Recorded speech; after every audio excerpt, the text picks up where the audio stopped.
got the other one filmed and ready to go for today. This is a custom Lakers build I did for my buddy Jeff. It was a very hard fought build. Long story short, first style that I got after we applied the lume to it, I tried to do it in lume. When we sanded it, the high points that weren't etched out what was etched out was so low that whenever we sanded it, we were sanding it back to smooth and knocking out detail, right?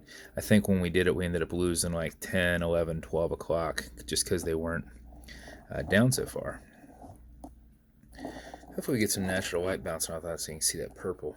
Get some of that purple enamel paint bounce off of there. Then my dial guy, something happened with him. My other guy made some dials for me. They weren't panning out. Had him send my original guy send me another one. I got it, and we were able to make it work. So it's an actual brass dial.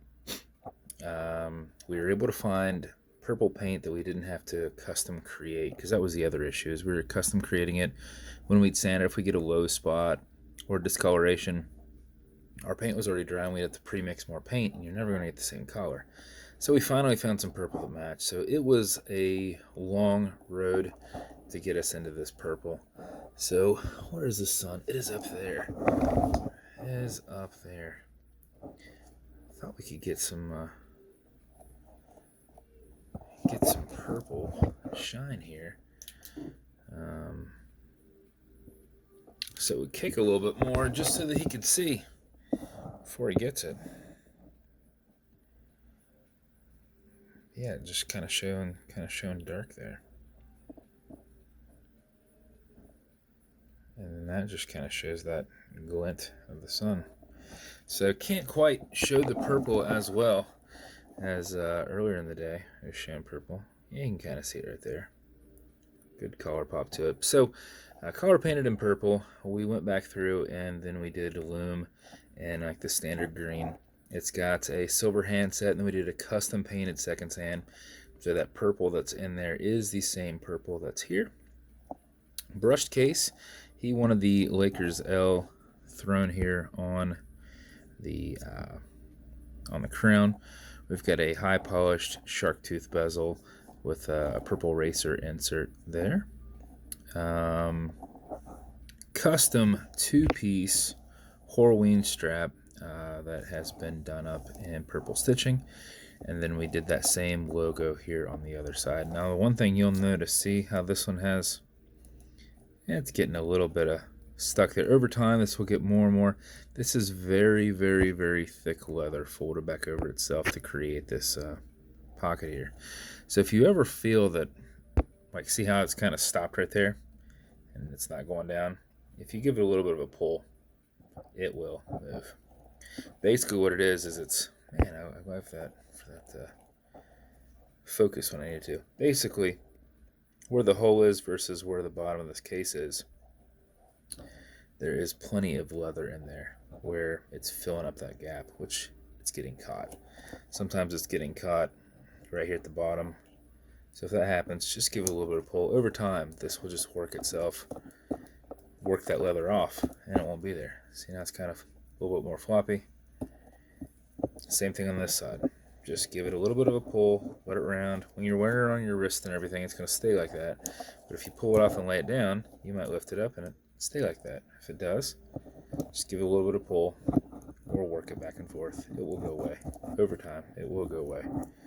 So, and a lot of times I'll just take a little flame to those and kind of burn those. But you will have leather conditioner with it as well, so if it's getting real light, you can throw some on there and it will darken it up a little bit.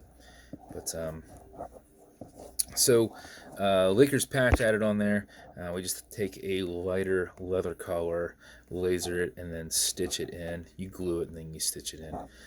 So it's easier for us to do that than laser it right on top of the leather, because if you mess up on here, then you got to start all over.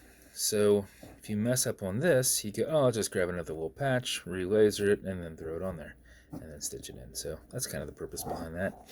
And then he wanted a custom caseback done. I don't do these too often. So circle brushed case, flat case back. We did the Lakers, the same logo as what's on the dial, and then we did all of the retired numbers. So that's what we got on the case back. Very, very, very, very cool. And it's kind of ghosted on there. In certain lights, you can't even see it, but then you turn it and it has a nice pop to it. So they're not lasered in too deep. But that's your build, man. I thought it turned out pretty cool. Now, he also wanted a Lakers engineered band. So you're also going to have, in the summer months or whatever, if you're wanting to wear this, a lot of times people wear these in like colder months because this will be real cold against your wrist, and this is kind of more insulated or something. I think that's what people say in the watch world. These will get super cold, so you wear that, and then in the summertime you don't want to sweat into that, so you wear this. So apparently that's the word on that. But these have quick disconnects. All you'll have to do is feed the one side in there and then pull the side. You can see that goes right in. So that's that with your Lakers engraved there. Extra piece there. Color matching beaded bracelet, entirely up to you whether you wear that or not. So that's what you've got. Now inside your box, you're also going to have your laser etched build and warranty cards, just for reference in there, Jeff. And one of my little business cards. This will go in one of my special edition boxes. It's a little special edition with the front resin on there. I pulled out my business card, or I flipped it down. Yep, there it is. So those are those pieces. Now to go over the watch as a whole, or go over the watch functionality. So the bezel is held on with a tension ring. It does not click. So you can turn it left, you can turn it right. There is no clicking, there is none of that, but it will be on there nice and tight.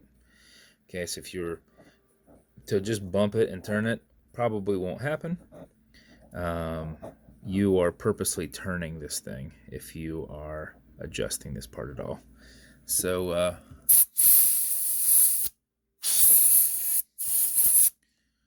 I use lots of canned air on these things. Automatic mechanical, so you can wind it, you can wear it, you can put it in a watch winder. Under this is a stainless steel movement holder with one of my custom engraved BVW logos on the rotor. Normally you see that through the exhibition case back, but they're in there. So there's a rotor in there that will keep keep it winding as you're moving. But if you're going to be driving or not very active, at a desk, you want to pre-wind it before you put it on so you don't lose time throughout the day. And how you do that is you back the crown off the threads until you hear it and feel it clicking. At that point, you can wind it, and a turn away from you is a wind. A turn, as I whack my camera here, let's set that up just a little bit. So you turn it backwards, it doesn't do anything, but winding it back and forth keeps your distance, and you can do it much quicker. Just going back and forth doesn't hurt anything. If you do this for 4 or 5 seconds before you put it on, even if you're not very active, you will keep time. And if you do it for something closer to 20 seconds, you're going to max out your 31 plus hour power reserve. But you cannot overwind it, so don't worry about that. You can do this all day if you want. It won't hurt anything. It just won't take any input after it's maxed out. And you won't really know that it's maxed out. So you can always figure it out yourself if you want. Figure out how many turns it takes. I'm not going to figure that out. This is what I do to make sure they're running the next day and keeping time so I can send them out. If you pull it to the one and only click, you can now set your time. You'll notice you do not have a hacking movement, so it's going to keep going. You're also going to notice that your crown fluctuates. You've got a wobble crown, and this will deflect lateral pressure from going into that stem, bending it, putting any pressure onto the movement. So when you're pushing and prying on it and spinning it, you're not bending anything. So it's works as a nice deflector. But if you don't like that or want to make sure you're not putting any kind of adverse pressure on it, just pull back as you're doing it. Keep it straight. Okay, Google, what time is it? It's 5:54 p.m. 5:54 p.m. Push it right back and thread it down, and you are done. That is your build, sir. I hope you like it. I thought it turned out pretty awesome. Like I said, just work that leather back and forth a little bit, and that will go away. Pull Give yourself some pull on it. You can see as you're pulling it, it's going back and forth.